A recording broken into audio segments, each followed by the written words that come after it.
వారి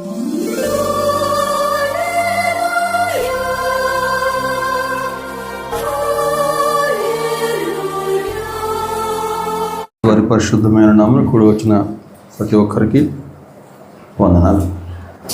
ద్వితీయోపదేశ కాండము 31వ అధ్యాయము 6వ వచనం. ద్వితీయోపదేశ కాండం 31:6. భయపడకుడి, వారిని చూచి దిగులు పడకుడి, నీతో కూడా వచ్చువాడు నీ దేవుడైన యెహోవాయే, ఆయన నిన్ను విడువడు, నిన్ను ఎడబాయడు. అలాగే 31:8 కూడా, నీ ముందర నడుచువాడు యెహోవా, ఆయన నీకు తోడై ఉండును, ఆయన నిన్ను విడువడు, నిన్ను ఎడబాయడు.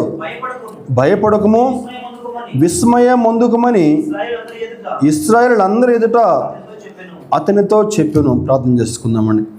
మహాపరిశుద్ధుడా, కృపాభరితుడా, కనికర సంపూర్ణుడా, నీ పరిశుద్ధమైన పాదాలకి వందనాలయ్యా.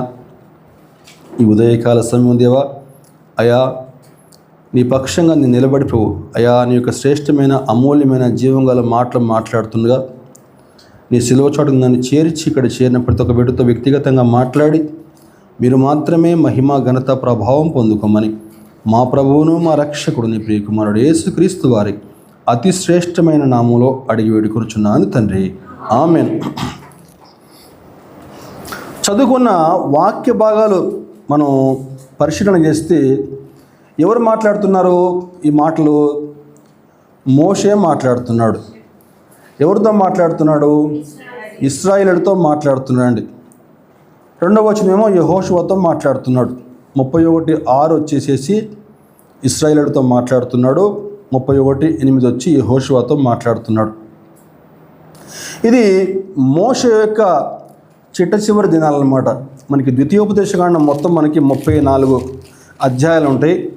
ఈ 34 అధ్యాయాలు 31వ అధ్యాయం ఇది. అంటే మోషే యొక్క చిట్ట చివరి దినాలన్నమాట ఇవి. ఆనాడు కాదేశు బర్నియా ప్రాంతంలో మోషే చేసినటువంటి చిన్న తప్పు. ఏం తప్పు? బండతో మాట్లాడమని చెప్పంటే బండతో మాట్లాడకుండా బండను కొట్టడం జరిగింది.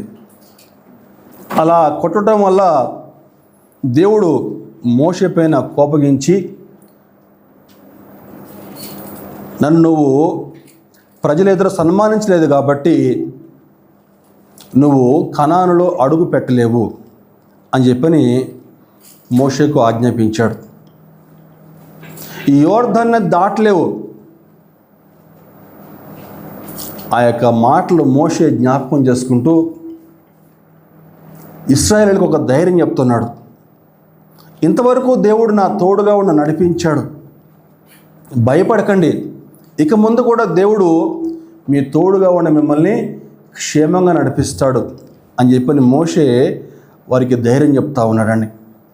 అలాగే యెహోషువతో కూడా, నీ ముందర నడుచువాడు యెహోవా, ఆయన నీకు తోడే ఉండును, ఆయన నిన్ను విడువడు, నిన్ను ఎడబాయడు, భయపడొద్దు అని చెప్పని ఇశ్రాయేలులందరి ఎదుట అతనితో చెప్పి, నిరంతరం మీతోనే ఉంటాను అని చెప్పిన దేవుడు మనకు ఒక చక్కని వాగ్దానం చేస్తూ ఉన్నాడు. ఆనాడు ఇశ్రాయేలుతో తన బిడ్డలతో అదే వాగ్దానం చేశాడు. ఈనాడు అనేకమైన శ్రమల గుండా, కష్టాల గుండా మనం వెళ్తున్నప్పుడు ఈనాడు అవే మాటలు మనల్ని ఆదరిస్తూ ఉన్నాయండి. దేవునికి స్తోత్రం కలుగునుగా. హల్లెలూయా. అందుకే మనకి యెహోషువ గ్రంథం మనకి మొట్టమొదటి అధ్యాయంలో చూస్తే కూడా దేవుడు యెహోషువతో స్వయంగా మాట్లాడుతున్న మాటలు 1వ అధ్యాయము 5వ వచనం, నీవు బ్రతుకు దినములన్నీ ఏ మనుష్యుడు నీ ఎదుట నిలవలేక ఉండును, నేను మోషేకు తోడే ఉన్నట్లు నీకును తోడే ఉందును, నిన్ను విడువను, నిన్ను ఎడబాయను, నిబ్బరము కలిగి ధైర్యముగా ఉండము. ఇదండి ఆనాడు మోషేకు ఏ విధంగా తోడే ఉన్నానో ఈరోజు నీకు కూడా అదే విధంగా తోడే ఉంటాను అని చెప్పని ధైర్యపరుస్తూ చెప్తా ఉన్నాడు ప్రభు అయినటువంటి యెహోవా. దేవుడు నిరంతరం కూడా మనతో ఉంటానని చెప్పని వాగ్దానం చేస్తున్నాడు. కీర్తనకారుడు దావీదు మనకి 139వ కీర్తనలో దావీదు ఒక మాట రాస్తూ ఏమంటాడని చెప్పానంటే, 139 8వ అధ్యాయం 8. నేను ఆకాశమునకు ఎక్కినను, నీవు అక్కడనూ ఉన్నావు. నేను పాతాళమందు పండుకొనెను, నీవు అక్కడనూ ఉన్నావు. నేను వేకువ రెక్కలు కట్టుకుని సముద్ర దిగంతములలో నివసించును, అక్కడను నీ చేయి నన్ను నడిపించును, నీ కుడి చేయి నన్ను పట్టుకున్నాడు. ఎంత ఆదరణ మాట్లాడండి. ఎక్కడికి వెళ్ళినా కూడా నా సన్నిధి నీకు తోడుగా ఉంటుంది, మీరు భయపడొద్దు, ధైర్యంగా ముందుకెళ్ళండి అని చెప్పేసి దేవుడు అనేక చక్కని వాగ్దానాలు ఇస్తూ ఉన్నాడండి. అయితే నేనెన్నడూ విడువను ఎడబాయనని చెప్పినటువంటి ప్రభు కొన్నిసార్లు మనల్ని ఎడబాస్తూ ఉంటాడు, కొన్నిసార్లు మన చేయి విడిచేస్తూ ఉంటాడు. ప్రార్థన చేస్తుంటే మనకి జవాబు దొరకదు. దేవుడు మన ప్రార్థన ఆలకిస్తున్నాడా అని అనిపిస్తూ ఉంటుంది. ఎందుకని ఆ విధంగా దేవుడు మనల్ని ఒంటరిగా వదిలేస్తాడు? బైబిల్లో మనకి ఆది కాండం చూసుకున్నా కూడా అనేక మంది భక్తుల్ని అదేవిధంగా దేవుడు కొన్నిసార్లు ఒంటరిగా వదిలేశాడు. ఎందుకని ఆ విధంగా ఒంటరిగా వదిలేస్తూ ఉంటాడు?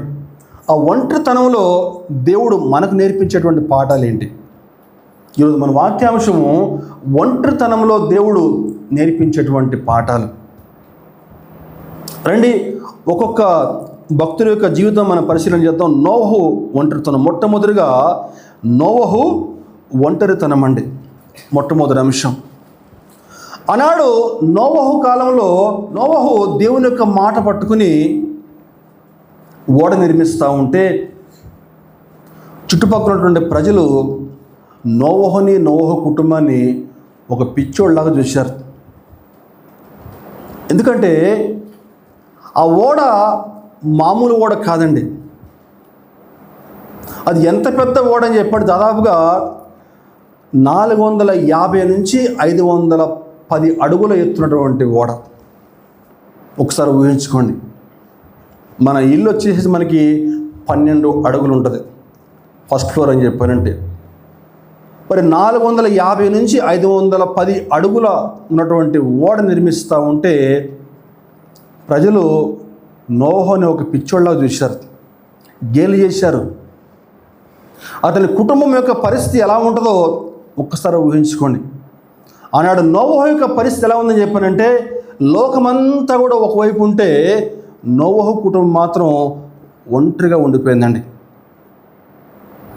ఒక 25 నుంచి 30 కార్లు వరుసగా నుంచోబెడితే ఎంత పొడుగు ఉంటుంది, అంత పొడుగు, అడ్డము ఇంత ఎత్తండి. ఎంతకాలం కట్టాడు? దాదాపుగా 75 నుంచి 50 నుంచి 75 సంవత్సరాల పాటు ఆ ఓడ కట్టినట్లు ఒక అంచనా అండి. దేవుడు ఆజ్ఞాపించాడు, నోవహు నిర్మిస్తూ పోతూ ఉన్నాడు. ఆ 75 ఏండ్ల కాలము అంటే ఒక శతాబ్ద కాలం, దగ్గరగా ఒక శతాబ్ద కాలం దేవుడు అవకాశం ఇచ్చాడు. నోవహు దేవుని యొక్క ఆజ్ఞ ప్రకటిస్తూ ఉన్నాడు. ఈ విధంగా జలప్రళయం రాబోతూ ఉంది. దేవుడు ఈ విధంగా ఓడ నిర్మించమని చెప్పాడు. మీరందరూ కూడా ఆ ఓడలోకి రావాలని చెప్పారంటే ప్రజలు నోవహుని గేలి చేశారండి. కారణం ఏంటని చెప్పంటే, అంతకుముందు ఎప్పుడు కూడా వర్షం అనేది ఎవరికి తెలియదు. నోవహు కాలం వరకు వర్షం కురియలేదు భూమి మీద. వర్షం అంటే ఏంటో ఎవరికి తెలియదు. ఏమన్నాడు నోవహు ఇక్కడ? 40 రాత్రులు 40 పగళ్ళు జలప్రళయం రాబోతూ ఉంది, అందరూ ఓడలోకి రండి, దేవుడు ఈ విధంగా చెప్పాడని చెప్పానంటే ఎవ్వరు కూడా నమ్మలేదండి. మరి నోవహు ఏమని చూశాడా? మరి అంతకుముందు వర్షాన్ని నోవహు కూడా చూడలేదు. కానీ చూడకపోయినా కూడా దేవుని మాట నమ్మాడండి. అందుకే హెబ్రీ పత్రికలో పౌలు గారు మాట్లాడితే ఏమంటాడని చెప్పానంటే, హెబ్రీ పత్రిక 11వ అధ్యాయము 7వ వచనం చూస్తే, విశ్వాసమును బట్టి నోవహుకు అది వరకు చూడని సంగతులను గురించి దేవుని చేత హెచ్చరించబడి భయభక్తులు గలవాడై తన ఇంటి వారి రక్షణ కొరకు ఒక ఓడను సిద్ధము చేసెను. అందువలన లోకం మీద నేర స్థాపన చేసి విశ్వాసమును బట్టి కలుగు నీతికి వారసుడాయను. ఎంత చక్కని మాటలండి. విశ్వాసమును బట్టి నోవహు అది వరకు చూడని సంగతులు, అది వరకు చూడలేదు. అసలుకి వర్షం అంటే ఎట్లా ఉంటుంది, జలప్రలయం అంటే ఎలా ఉంటుంది చూడలేదు నోవహు. కానీ విశ్వాసమును బట్టి దేవుని యొక్క మాట పట్టుకుని ఓడ నిర్మించడం మొదలుపెట్టాడు. అనేక మందికి దేవుని యొక్క మాట ప్రకటిస్తూ పోయాడు. కానీ ఎవరు కూడా నోవహు మాట ఆలకించలేదు. అందుకే ఉంది వాక్యం, లోకం మీద నేరస్థాపన చేసిందని చెప్పిన మాట అండి. ప్రియ దేవుని సంగమా, జ్ఞాపకం చేసుకోవాలి.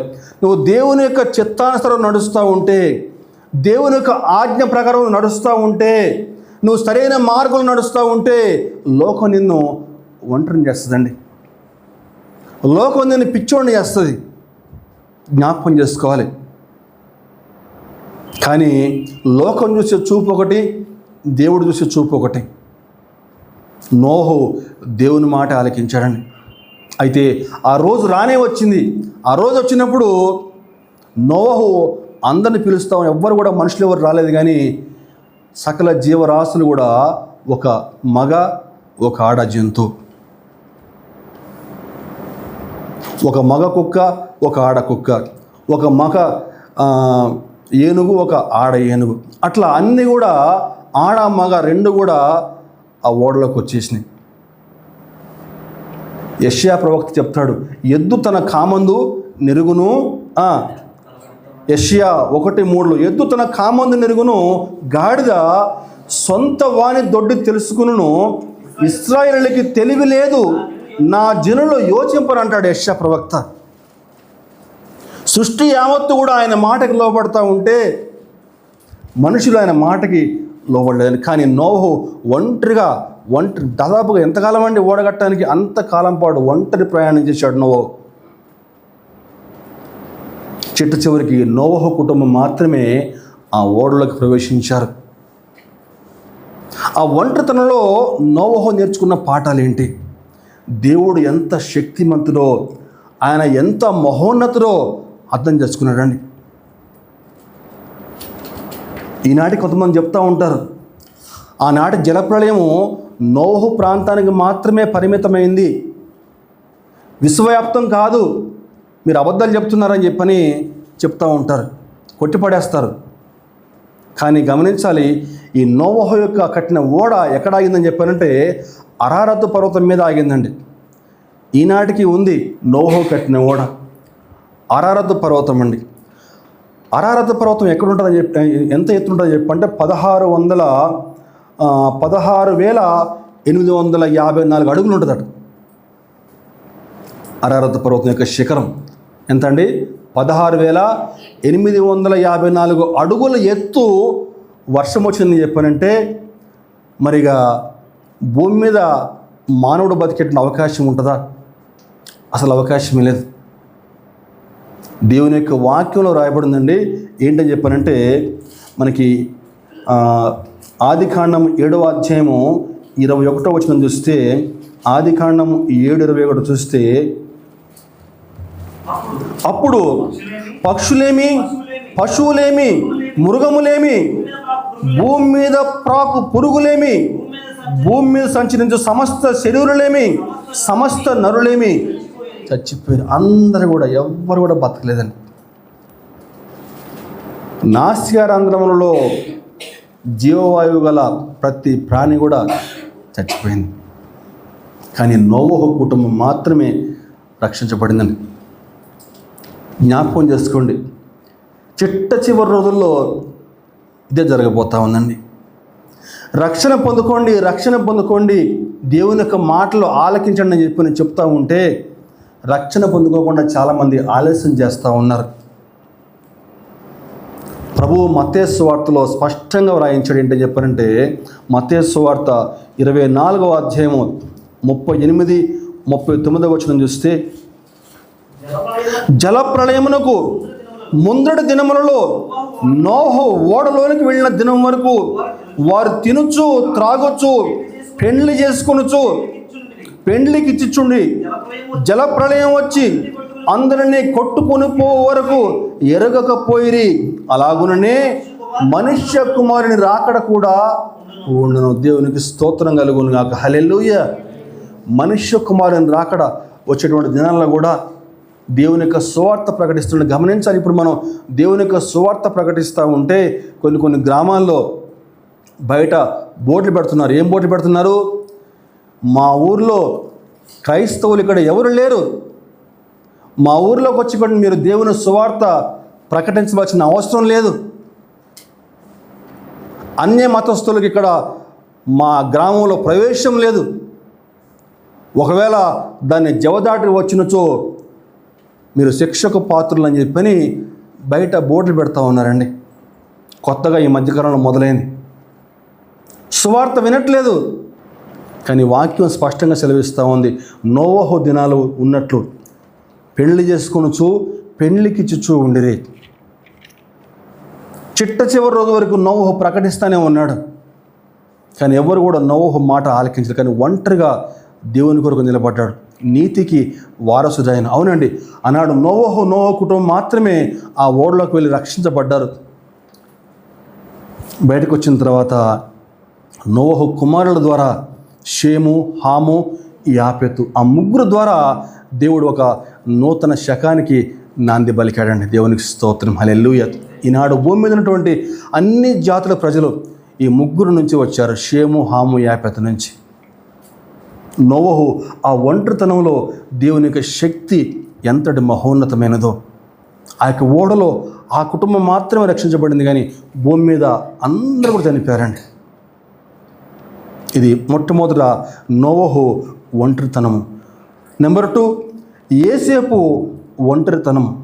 యేసేపు ఒంటరితనం మనకందరికీ చాలామంది తెలుసు. యేసేపు యొక్క ఒంటరితనం, సొంత అన్నయ్యలే అన్యాయంగా యేసేపును ఐగుప్తుకి అమ్మి పడేశారు బానిసగా. ఐగుప్తుకి అమ్మేసిన తర్వాత ఐగుప్తులో పోతీఫర్ ఇంట్లో పని చేసుకుంటూ ఉంటే పోతీఫర్ భార్య యొక్క నిర్వాహకం వల్ల యేసేపు అక్కడి నుంచి మళ్ళా జైల్లో పడత్రేయబడ్డాడు. ఎంతకాలం పాటు జైల్లో ఉన్నాడండి? దాదాపుగా 10 ఏండ్లకు పైగా ఉన్నట్లుగా బైబిల్ పండితులు చెప్తూ ఉంటారు. బైబిల్లో కొన్ని మాటలు వ్రాయబడలేదు. 10 ఏండ్లకు పైగా ఉన్నాడటండి జైల్లో.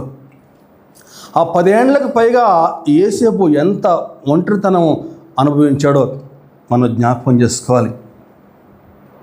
ఎందుకని దేవుడు యేసేపును ఒంటరిగా ఉంచేశాడు? అంతవరకు అమ్మా నాన్నతో సంతోషంగా హాయిగా జీవించినటువంటి యేసేపు ఒక్కసారిగా బానిసగా, ఏ తప్పు చేయకపోయినా సరే అన్యాయంగా చెరసాల్లో వేయబడ్డాడు.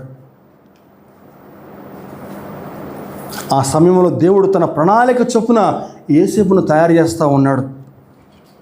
దేవుని వాక్యం సెలవిస్తూ ఉంది, ఇనుము అతని సంఖ్యలను బాధించినని చెప్పని కీర్తనకాడు రాస్తాడు ఒక దగ్గర. కానీ యేసేపు మాత్రం దేవుని కొరకు నమ్మకంగా జీవించాడు. ఆ కాలంలో ప్రభువు యేసేపుకి ఓర్పు అంటే ఏంటి, సహనం అంటే ఏంటి నేర్పించాడండి.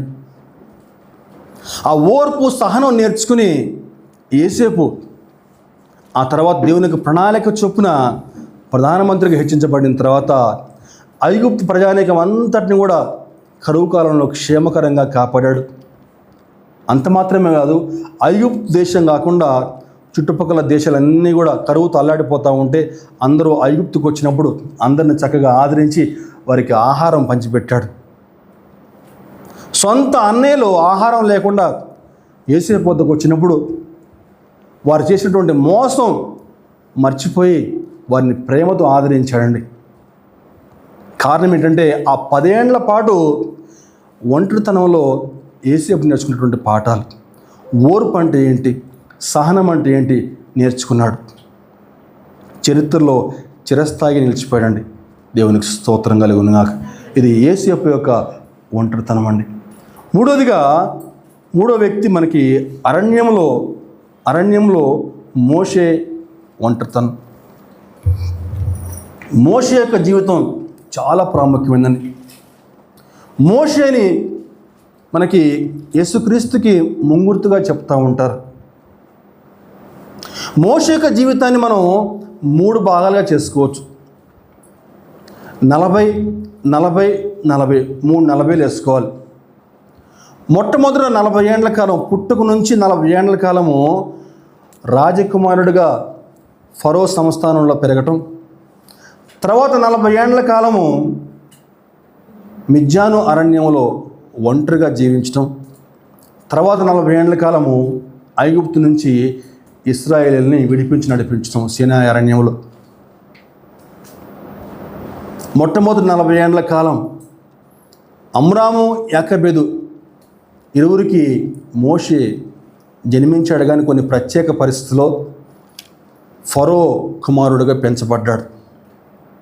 ఆ ఫరో కుమారుడిగా రాజ సంస్థానంలో రాజకుమారుడిగా సకల సౌఖ్యాలు కూడా అనుభవించాడు, సకల విద్యా ప్రావీణ్యత సంపాదించాడని చెప్పని పౌలు గారు చెప్తారు. అపోస్తలుల కార్యము మనకి 7వ అధ్యాయంలో 22వ వచనం చూస్తే, అపోస్తలుల కార్యం 7:22, మోషే ఐగుప్తీల సకల విద్యలను అభ్యసించి మాటల యందును కార్యముల యందును ప్రవీణుడై ఉండెను. సకల విద్యలు అభ్యసించాడండి. అంటే యుద్ధ విద్యలే కావచ్చు, ఇంజనీరింగ్ విద్యలే కావచ్చు, ఆనాటి కాలంలో పిరమిడ్ల యొక్క నిర్మాణము మోషేనే చూపించాడని చెప్తారు. ఎలా కట్టాలి పిరమిడ్లు అని చెప్పని, అంత జ్ఞానం, అటువంటి గొప్ప జ్ఞానం, సకల సౌఖ్యాలతోటి జీవించాడు. కానీ ఒకనాడు ఒక ఐగుప్తీయుడు హెబ్రీని కొడతా ఉంటే తట్టుకోలేక ఆ ఐగుప్తీయుడిని కొట్టి చంపడం జరిగింది మోషే. ఆ మర్నాడు తెల్లవారి ఇద్దరు హెబ్రీలు కొట్టుకుంటా ఉంటే ఏమంటాడు వెళ్ళి, మీరు సహోదరులు కదా, మీరు కొట్టుకుంటే ఎట్లా అని చెప్పానంటే వాళ్ళు ఏమంటారు, నువ్వు మాకు తీర్పరిగా వచ్చావో చెప్పడానికి అని చెప్పినప్పుడు మోషే ముందు ఒకే ఆప్షన్ ఉంది, ఇంకా పారిపోవడం తప్పించి వేరే ఇంకేం లేదు. ఆ క్షణం మోషే అక్కడి నుంచి పారిపోయాడు. ఎక్కడికి పారిపోయాడు? మిద్యాను అరణ్యానికి పారిపోయాడండి. మిద్యాను అరణ్యంలో ఒంటరిగా జీవించడం ప్రారంభించాడు. అక్కడ యాజకుడు రగుయేలు, అతనికి ఇత్రో అని చెప్పిన మరొక పేరు, వారి యొక్క కుమార్తె సిప్పోరా ఆమె గొర్రెలను కాచుకుంటూ ఉంటే ఆమెకి సహాయం చేయటం, అక్కడి నుంచి మోషే వారింటికి వెళ్ళటం. అలా కొంతకాలం గడిచిన తర్వాత మోషేకి తన యొక్క కుమార్తెనిచ్చి వివాహం చేస్తారు.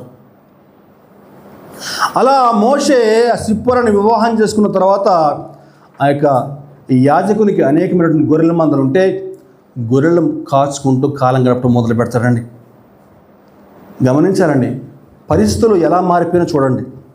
40 ఏండ్ల కాలము చక్కగా రాజకుమారునిగా సకల సౌఖ్యాలు అనుభవించాడు. కానీ 40 ఏండ్ల కాలం అయిపోయిన తర్వాత దేవుడు అతను తీసుకెళ్ళి అడిపెట్టాడండి, అరణ్యంలో ఒంటరిగా పెట్టాడండి. దేవుని యొక్క ప్రణాళిక ఎలా ఉంటుందో చెప్పడం కష్టం. ఆ 40 ఏండ్ల కాలం ఒంటరిగా మోషే దేవునికి బహు దగ్గరగా జీవించాడు. దేవునితో ఎక్కువ సమయం గడపడం ప్రారంభించాడు. ఆ 40 ఏండ్ల కాలం ఒంటరి జీవితంలో తన యొక్క జ్ఞానము, తన యొక్క శక్తి, తన యొక్క ప్రభావం అంతా కూడా వ్యర్థమని తెలుసుకున్నాడు మోషే. దేవుడు మోషేకి ఓర్పు అంటే ఏంటి నేర్పించాడు. ఆ యొక్క మిద్యాను బడిలో దేవుని యొక్క శక్తి ఏంటో నెమ్మదిగా తెలుసుకోవడం ప్రారంభించాడు మోషే. దేవుని యొక్క శక్తి ఎంత ప్రభావవంతమైనదో ఆ యొక్క మండుచున్న పొద ద్వారా మోషే గ్రహించగలిగాడు. ఒకనాడు గొర్రెలు కాచుకుంటూ ఉంటే ఒక పొద మండుతూ ఉంది, కానీ ఆ పొద కాలిపోలేదు. పొద మండుచూ ఉంది కానీ పొద కాలిపోలేదు ఏంటని చెప్పని దగ్గరికి వెళ్ళినప్పుడు ఆ మండుచున్న పొదలో నుంచి ప్రభు మోషేతోటి మాట్లాడటం, మోషే అక్కడి నుంచి ఐగుప్తుకి వెళ్ళటం మనకందరికీ తెలిసిందే. 40 ఏండ్ల కాలం మోషేని దేవుడు ఒంటరిగా ఉంచేశాడండి, నలగొట్టాడు. అతని యొక్క యుద్ధ విద్యలన్నీ కూడా ఉపయోగం లేదని మోషేకి అర్థమైంది. అతని యొక్క జ్ఞానము, ఇంజనీరింగ్ ప్రతిభ అంతా కూడా ఉపయోగం లేదని తెలుసుకున్నాడు. దేవా, ఇప్పుడు నేను ఏం చేయాలంటాడు ఒక సందర్భంలో. నేను ఏం చేయాలి ప్రభువా? దేవునిపైన పూర్తిగా ఆధారపడ్డాడు. ఆ తర్వాత ఐగుప్తుకి వెళ్ళి అక్కడి నుంచి ఇశ్రాయేలుని ఫరో బారి నుంచి విడిపించి సీనాయి అరణ్యంలో అద్భుతంగా నడిపించాడండి. ఆ 40 ఏండ్ల కాలము, చివరి 40 ఏండ్ల కాలము ఇశ్రాయేలులు ఆయన ఎంతగా ఇబ్బంది పెట్టారో. అనేక సార్లు ఆయన నాయకత్వాన్ని ప్రశ్నించారు. నువ్వు మాకు నాయకుడువా అని చెప్పి ఆయన్ని హింసించి, మాకు ఇక్కడ మాంసం లేదు, మాకు ఇక్కడ సౌఖ్యాలు లేవు, ఐగుప్తులో మాకు చక్కగా మాంసం దొరికేది, చేపలు దొరికేది, ఇక్కడ మాకు ఏమి దొరకట్లేదు, ఇక్కడ మాకు ఏమండి ఎప్పుడు కూడా ఈ మన్నానేనా అని చెప్పి ఆయన అనేక విధాలుగా అవమానించారు. ఏ ఒక్క మాట కూడా మాట్లాడకుండా ఎక్కడిదంత ఓర్పు, అంత సహనము. ఆ రోజు మిద్యాను అరణ్యంలో నేర్చుకున్నటువంటి ఓర్పు, సహనమే. దేవుని యొక్క ఆజ్ఞ ప్రకారం క్షేమంగా ఆ యోర్దాను వరకు నడిపించాడు. తర్వాత యెహోషువకి బాధ్యతలు అప్పచెప్పి సంతోషంగా మరణించాడండి. దేవుడు ఎందుకు తన భక్తుల్ని కొన్నిసార్లు ఒంటరిగా ఉంచేస్తాడు? తన యొక్క చిత్తం నెరవేర్చడానికి, తన యొక్క ప్రణాళిక నెరవేర్చడానికి, ఆత్మీయ జీవితంలో అద్భుతంగా ఎదగటానికి, తన యొక్క చిత్తం ఏ విధంగా నెరవేర్చుకోవాలో ఆ ఒంటరితనంలో దేవుడు అనేకమైన పాఠాలు నేర్పిస్తూ ఉంటాడు. చివరిగా ఏలియా గుహలో ఒంటరితనం అండి. ఏలియా గుహలో ఒంటరితనం. ఏలియా ప్రవక్త గురించి మనం అనేకసార్లు చదువుకున్నాం. ఏలియా ప్రవక్తకి అగ్ని ప్రవక్త అని కూడా పేరు.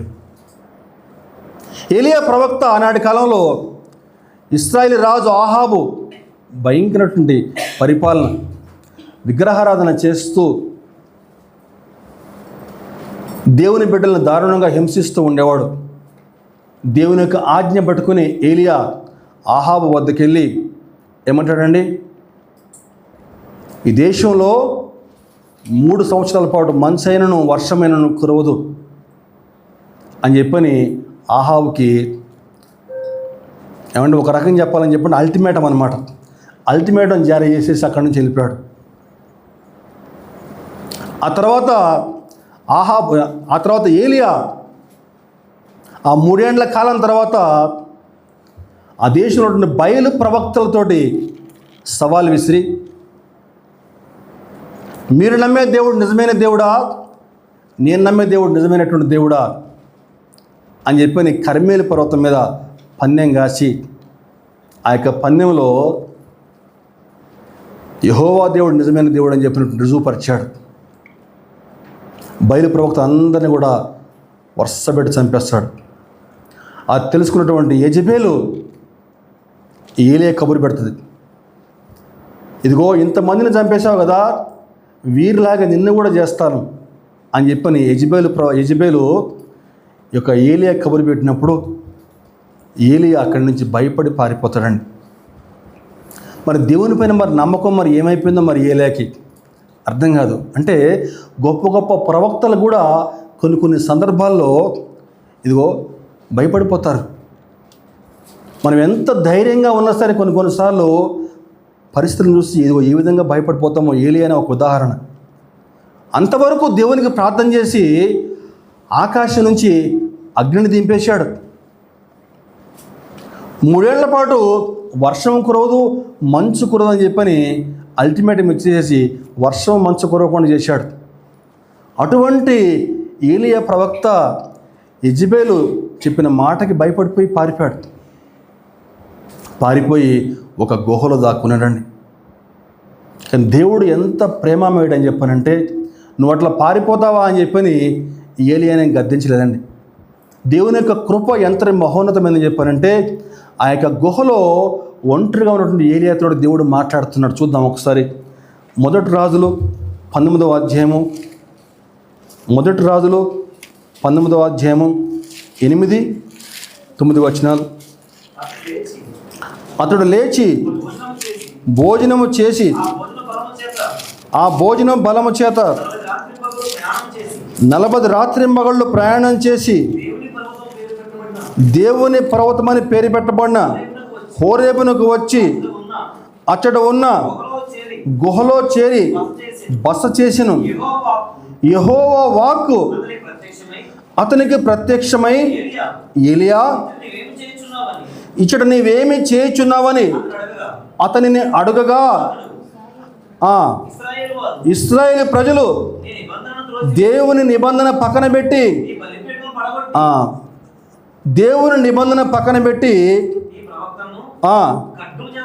నీ ప్రవక్తలను ఖడ్గము చేత హతము చేసిరి.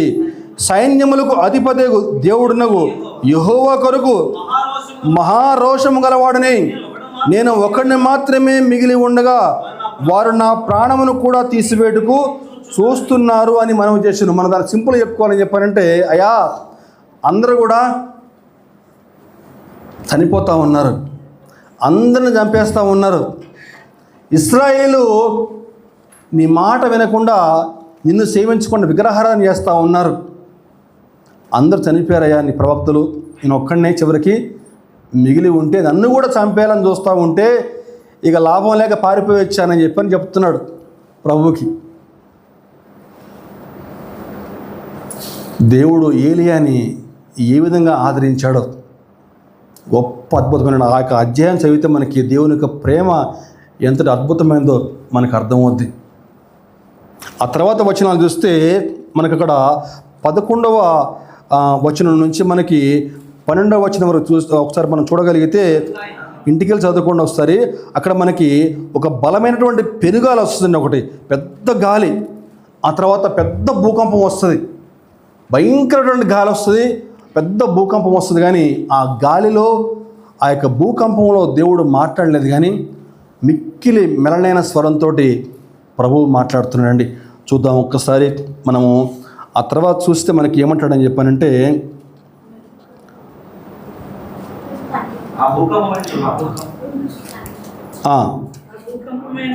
ఆ భూకంపమైన తర్వాత మెరుపునందు యెహోవా ప్రత్యక్షము కాలేదు, మెరుపు ఆగిపోగా మిక్కిలి నిమ్మలముగా మాట్లాడు ఒక స్వరము వినపడెను. అంటే భూకంపం కానీ లేకపోతే మెరుపు కానీ బలమైనటువంటి గాలి, ఇటువంటి భయంకరమైన వాతావరణంలో దేవుడు మాట్లాడేది మిక్కిలి మెలనైన స్వరంతో కూడా దేవుడు మాట్లాడతాడని చెప్పని ఏలియాను ఆదరించాడండి. ఆ చెప్పాలంటే చాలా పెద్దగా ఉంది అదంతా కూడా, నేనంతా కూడా చిన్నగా చెప్తాను. ఏమంటాడని చెప్పంటే ప్రభు ఏలియాతోటి, ఏలియా నువ్వేం కూడా భయపడాల్సిన పని లేదు, నీ ముందు ఇంకా చాలా సేవ ఉందయ్యా, నువ్వు చేయాల్సిన సేవ ఇంకా చాలా ఉంది, నువ్వు అధైర్యపడకు. బయలుకు మోకాళ్ళలోనక నన్ను మాత్రమే సేవించేటువంటి ప్రవక్తలు ఇంకా చాలామంది ఉన్నారు. 18వ వచనం 19-18 అయినను ఇశ్రాయేలు వారిలో బయలుకు మోకాళ్ళలోనక నోటితో వారిని ముద్దు పెట్టకొనక ఉండు 7,000 మంది నాకు ఇంకా మిగిలి ఉన్నారు. ఇంకా 7,000 మంది ఇంకా మిగిలి ఉన్నారు నాకు. నువ్వు ఒక్కడు అనుకుంటున్నావేమో, నువ్వు ఒక్కడు కాదు, ఇంకా 7,000 మంది నా కోసం ఉన్నారు. ఇంకా నువ్వు ధైర్యంగా ఉండు, నువ్వు వెళ్ళి నీవు చేసిన సేవ ఇంకా చాలా ఉంది. ముందుగా అక్కడికి వెళ్ళిన తర్వాత నీకు బదులుగా ఎలీషాకి పట్టాభిషేకం చేయి, ఎలీషాను సేవకునిగా అభిషేకించు, సిరియాకి రాజుగా హజాయేల్ని అభిషేకించు, అలాగే ఇశ్రాయేలుకి రాజుగా యోహు అనే రాజుని అభిషేకించు అని చెప్పని ఏలియాకి ధైర్యం చెప్పి పంపిస్తాడు. ఆ తర్వాత ఏలియా తిరిగి మళ్ళీ వెనక్కి వచ్చి తన యొక్క పరిచర్య మళ్ళీ మొదలు పెడతాడు. ఈ యోహు అనేటువంటి రాజు ఈ ఆహాబు యొక్క వంశాన్ని పూర్తిగా నిర్మూలన చేస్తాడు. తర్వాత మనకి చదువుకుంటే మనకు అర్థమవుద్ది అధ్యాయాల్లో. అంటే నేను చెప్పాలనుకున్న విషయం ఏంటని చెప్పానంటే, గొప్ప గొప్ప భక్తులు, గొప్ప గొప్ప ప్రవక్తలు కూడా కొన్నిసార్లు ఒంటరితనంలోకి వెళ్ళిపోయినటువంటి సంఘటనలు మీకు వివరిస్తూ ఉన్నాను. ఆ ఒంటరితనంలో దేవుడు వారిని ఏ విధంగా ఆదరిస్తాడు, ఏ విధంగా ధైర్యపరుస్తాడు మీకు వివరిస్తూ ఉన్నాను. మొట్టమొదటిగా నోవహు యొక్క ఒంటరితనము, ఆ తర్వాత యేసేపు యొక్క ఒంటరితనము, ఆ తర్వాత మోషే ఒంటరితనము, ఆ తర్వాత ఏలీయా ఒంటరితనం అండి. ఒంటరితనంలో దేవుడు ఎటువంటి పాఠాలు మనకి నేర్పిస్తూ ఉంటాడు. చిట్ట చివరిగా పద్మాసు ద్వీపంలో యోహాను ఒంటరితనం అండి. పద్మాసు ద్వీపంలో యోహాను ఒంటరితనం. రోమా చక్రవర్తులు యేసు ప్రభు శిష్యులలో ఒక్కొక్కరిని ఒక్కో రకంగా చంపేశారు. కొంతమందిని సిలువేసి చంపేశారు, మరికొందరిని ఎత్తైన పర్వతం నుంచి కిందకు తోసి చంపేశారు, కొంతమందిని ఖడ్గం చేత తలకి అందరికీ చంపేశారు, మరి కొంతమందిని బతికుండగానే చర్మం ఒలిసి చంపేశారు. కారణం దేవుని సువార్త ప్రకటిస్తున్నారని చెప్పని అంతే. యోహాన్ను కూడా అదేవిధంగా చంపాలని చెప్పని ఒక కాగుచున్నటువంటి ఒక వేడి నూనెలో వేశారు. ఆనాటి డొమిషియస్ చక్రవర్తి చాలా దారుణమైన వ్యక్తి అన్నమాట. డొమిషియస్ చక్రవర్తి బాగా కాగుతున్నటువంటి వేడి నూనెలో యోహాన్ని వేస్తే యోహాన్ గారు ఎటువంటి గాయం లేకుండా బయటకు వచ్చేసాడు. అరే తావలేదేంటి అని చెప్పేసి మరికొద్ది కాలం తర్వాత విషం ఇచ్చారట. విషం ఇస్తే ఆ విషం తాగినా సరే యోహానికి ఏం కాలేదటండి. ఆ రెండు సంఘటనలు చూసిన తర్వాత వారికి భయం వేసిందంట. రెండు విధాలుగా చనిపోలేదు ఏంటబ్బా అని చెప్పని ఏం చేయాలి అని చెప్పని నరమానవుడు సంచరించినటువంటి ఒక ప్రదేశం పద్మాసు ద్వీపంలో తీసుకెళ్ళి యోహాను వదిలిపెట్టేశారు. పద్మాసు ద్వీపం అని చెప్పంటే నరుడు మానవుడు ఎవ్వడు కూడా ఉండరన్నమాట. అక్కడికి వెళ్తే ఏదో ఒక పులో లేకపోతే సింహం ఏదో ఒకటి చంపేస్తుందిలే యోహాన్ అని చెప్పి అనుకున్నారు వాళ్ళు. యోహానికి శిక్ష విధించాం కదా, ఒంటరితనం అని చెప్పి అనుకున్నారు. కానీ ఆ ఒంటరితనంలో యోహాను దేవునికి మరింత దగ్గరగా జీవించాడు. ఆ ఒంటరితనంలో ప్రభు యోహానికి పరలోక దర్శనాలు అనుగ్రహించాడు. ఆ ఒంటరితనంలో భవిష్యత్ దర్శనాలతో కూడినటువంటి ప్రకటన గ్రంథం యోహాను చేత రాయించాడండి. భవిష్యత్ కాలం ఎలా ఉంటుంది, భవిష్యత్ కాలంలో ఎటువంటి సంఘటనలు జరగబోతూ ఉంటాయి అన్నీ కూడా చక్కగా రాయించాడు. వాళ్ళు అనుకున్నారు యోహానికి శిక్ష విధించామని చెప్పని, కానీ యోహాను దేవునితో సన్నిహితంగా గడుపుతా ప్రకటన గ్రంథం చక్కగా రాసేసాడు. అక్కడ కాలం ఎప్పుడు ఒకేలా ఉండదు కదా. ఆ యొక్క డొమిషియస్ చక్రవర్తి క్రీస్తు 96లో చనిపోయాడు. ఆయన చనిపోయిన తర్వాత నెర్వా అని చెప్పని ఇంకో చక్రవర్తి వచ్చాడు. ఆ నెర్వా అనే చక్రవర్తి యోహానుని ఆ పద్మాసు నుంచి విడిపించాడు. యోహాను ఆ యొక్క పద్మాసు నుంచి బయటకు వచ్చి ఎఫెసీ నగరానికి వచ్చాడు. ఎఫెసీ నగరానికి వచ్చి సంఘాలని బలపరుస్తా మనం చదువుకుంటున్నాం ఇప్పుడు మత్తయి, మార్కు, లూకా, యోహాను సువార్త అని చెప్పని. ఆ యోహాను సువార్త అప్పుడు రాసింది. ఆ పద్మాసు నుంచి బయటకు వచ్చిన తర్వాత యోహాను సువార్త రాయడం జరిగింది. అలాగే యోహాను రాసినటువంటి మొదటి 2, 3 పత్రికలు కూడా ఆ చెట్టు చివరి దినాలు రాయడం జరిగిందండి. ఒంటరితనం అని చెప్పండి, దేవుడు కొన్నిసార్లు మనల్ని ఒంటరిగా వదిలేస్తాడు. కారణము తనతోటి సన్నిహిత సంబంధం అవలంబిస్తారని చెప్పని, తనతో ఎక్కువ సమయం గడుపుతారని చెప్పని, ఆత్మీయంగా బలపరచడానికి తన యొక్క ప్రణాళిక ప్రకారం దేవుడు కొన్నిసార్లు ఒంటరిగా వదిలేస్తాడు. ఆ యొక్క ఒంటరి సమయాల్లో నిరాశతో కృంగిపోకుండా దేవునిపైన మరింతగా ఆధారపడి ముందుకు సాగాలని ప్రభు పేరిట మనం చేస్తా ఉన్నాం. Thank you. దేవుడి కొద్ది మాటలు దీవించిన వారు.